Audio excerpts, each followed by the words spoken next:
selesa sikit. 3 pagi saya lepas.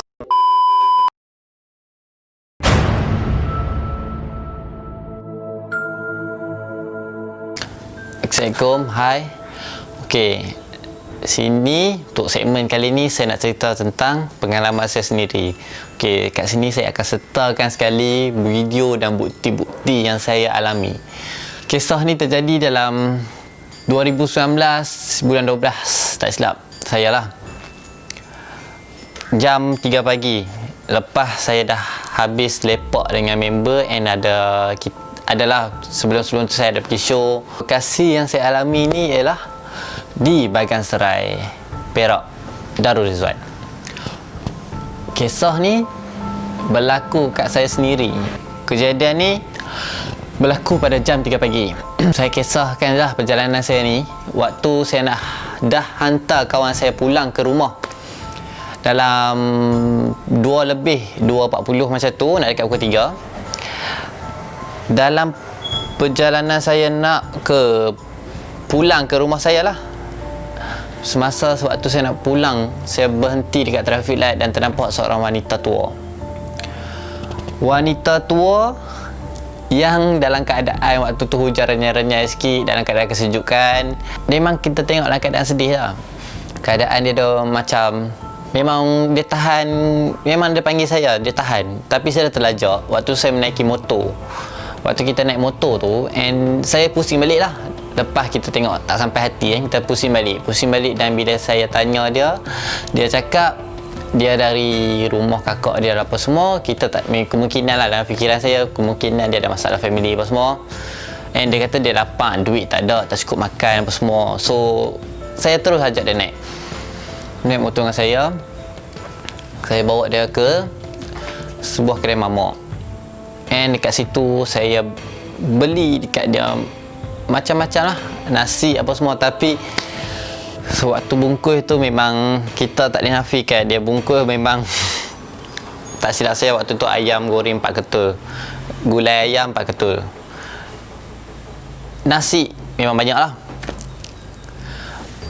And tak apalah, saya tak fikir panjang dan saya terus ajak dia naik. And dia kata dia minta saya hantar dia balik ke rumah. Boleh tahan jugalah kan, nak ke rumah dia tu dalam anggaran 15 minit. Lebih kurang gitu. Saya dah ke arah nak pergi ke rumah dia tu, dan saya nak tanya dia kat mana rumah makcik. Dia boleh jawab depan sikit lagi. Bila dah sampai ke depan sikit, okey, sampai di sebuah simpang perkuburan India. Dia minta saya belok ke perkuburan India tu. Okey lah, saya pun tak nak fikir panjang. Saya terus belok masuk ke perkuburan India tu. Bila saya masuk kat situ, saya fikirlah habis-habis. Dekat situ saya dah tengok handphone.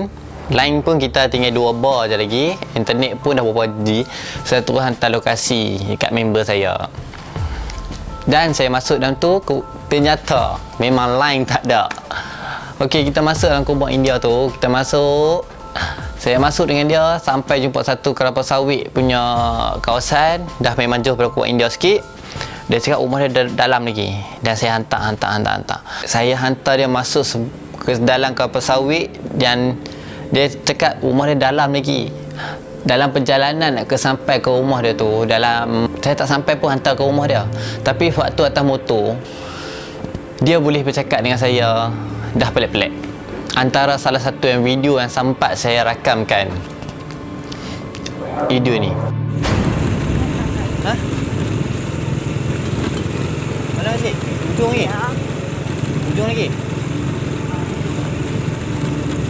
Makcik balik malam-malam ikut sini sama korang? Bulan Johor. Bulan Johor ada yang? Bulan Johor ada yang?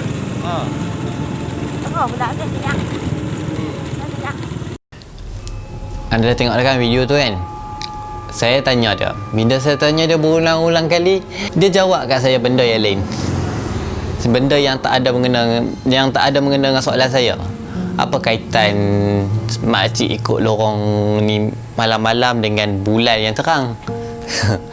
Lepas tu selagi saya tak jawab soalan dia tu, saya tak cakap bulan terang lah malam ni. dia takkan stop tanya. Okey, bila saya cakap okey bulan terang malam ni, oh dia senyap. Lepas tu itu antara footage yang dapat saya rakamkan lah. Yang tak dapat rakam ada lagi. Itu disebabkan saya terlalu dah seram sejuk. Antaranya dia menyanyi, tapi saya tak faham dia nyanyi tu lagu macam mana. Nak kata lagu macam Jawa-Jawa pun ada, saya tak dapat pastikan, sebab saya tak faham lagu yang dia nyanyikan tu. Wallahu a'lam. Saya sampai ke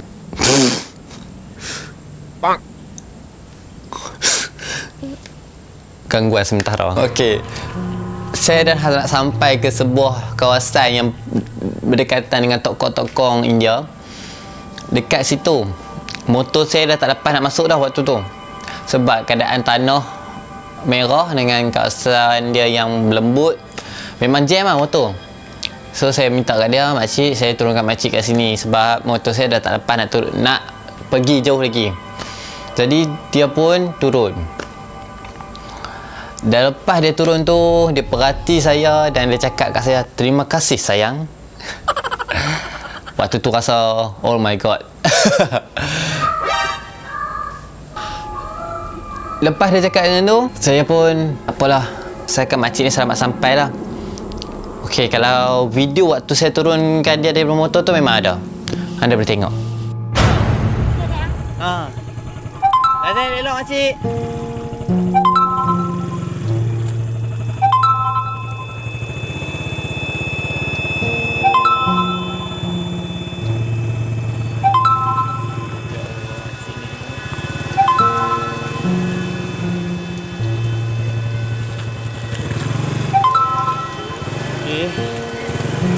Ni lorong nak masuk rumah makcik tu, ya Allah.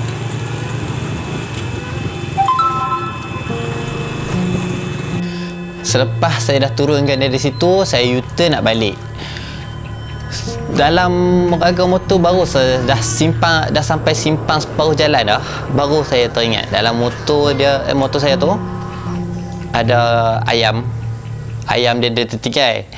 So saya pusing balik. Bila pusing balik sebab nak bagi ayam dia tu, dia tak ada dekat tempat yang saya hantar tu. Okey, saya fikir secara logik lah, maybe makcik tu dah jalan ke depan lah sikit. Bila saya dah jalan ke depan sikit, okey, saya pun cubalah motor saya masuk ke depan sikit, sikit, dan saya jumpa satu pokok kabu. Dekat pokok kabu tu ada satu tokong India. Makcik tu duduk dalam tu. Bila saya panggil dia, makcik, ni ayam makcik. Saya pegang ni, makcik, ni ayam makcik. Ayam makcik tinggal ni. Lepas tu dia boleh tengok saya dan senyum dan mata dia memang tak berkedip langsung perhati saya. Lepas tu bila saya nak bagi kat dia, kita pun faham lah benda macam tu kan. Jadi saya cakap kat dia, saya letak ayam kat situ. Saya terpaksa turunkan ayam dia kat tengah jalan. Saya memang tak turun bagi kat dia, sebab saya panggil dia, dia tak datang. Dia tengok saya dengan senyum dia macam tu. Tadi saya pusing. Lepas saya tinggal di ayam dia kat situ, saya pusing. Kalau tengok dalam video tadi, perasan tak? Lepas saya turun hantar dia tu, bunyi macam notification masuk. Dah elok makcik. Lepas dia turun pada motor tu, baru ada line. Saya tak faham. Waktu saya buat masuk dia apa semua, memang tak ada line langsung. Lepas dia turun pada motor, memang notification masuk. Memang ada line dah masa tu. Tak apalah, lepas tu saya keluar. Saya tinggal ayam dia kat situ, saya keluar. Saya keluar, memang saya pederam motor keluar habis. Keluar dalam fikiran dia fikir, biar betul makcik duduk dalam hutan yang dalam macam ni. Keluar and then saya tanya member. Alhamdulillah lah, selamat keluar. Sebab saya fikir takut lah tak jumpa kan, dia keluar apa semua kan. Okey, dalam tu saya lepas keluar. Bila lepas keluar, saya jumpa member-member tanya. Memang satu orang pun tak kenal. Budak-budak taman tu pun saya tanya, dia orang cakap tak kenal. Okey, sekarang ni kronologi dia lah. Siapa makcik tu? Orang atau apa? Kalau nak kata orang kurang waras, boleh jadi. Tapi kalau kawasan tu kemungkinan mesti ramai yang kenal. Kalau ada orang kurang waras, masalah saya tanya, tak ada, semua kenal. Jadi kat situ kesimpulannya, lepas pada kes pada situ 2-3 hari lepas tu, Saya tidur malam tak lena, asyik teringatkan dia. Dan then saya buat pilihan lah. Masa tu saya pergi hospital. Pergi hospital, doktor tak dapat detect saya sakit apa-apa semua. And then dah, okay, member suggest lah, better berubat kampung. Berubat kampung, alhamdulillah, sembuh lah juga. Tapi tak tahulah saya cakap apa. And yang ni bukan cerita saya buat-buat. Dan ini saya sertakan video dengan footage yang ada. Okay, percaya atau tidak, itu atas anda lah. Video ni bukan lakonan semula ataupun apa. Footage original memang saya ambil. Waktu saya punca saya rakam footage tu, sebenarnya handphone saya tak ada line. Okey, andai kata terjadi sesuatu lah sewaktu perjalanan tu, handphone saya akan, contoh kalau saya tak jumpa, saya akan tinggal handphone tu. So kat handphone tu memang tak ada lock apa pun. So orang akan dapat tahu dekat mana lokasi takhir saya dan rakaman tu lah. Itulah puncanya saya rakam. Line tak ada, nak call orang tak boleh, apa pun tak boleh. So last solution saya rakam je lah. Itu pun saya cuba. Setakat ni je kisah saya yang saya sertakan video. Okey, nantikan kisah seterusnya, masih ada lagi. Dan ini kejadian terjadi pada saya juga. Dan video ini dirakamkan oleh member saya juga di Kedah. Nantikan vlog seterusnya. Terima kasih semua. Jangan lupa subscribe, like and share.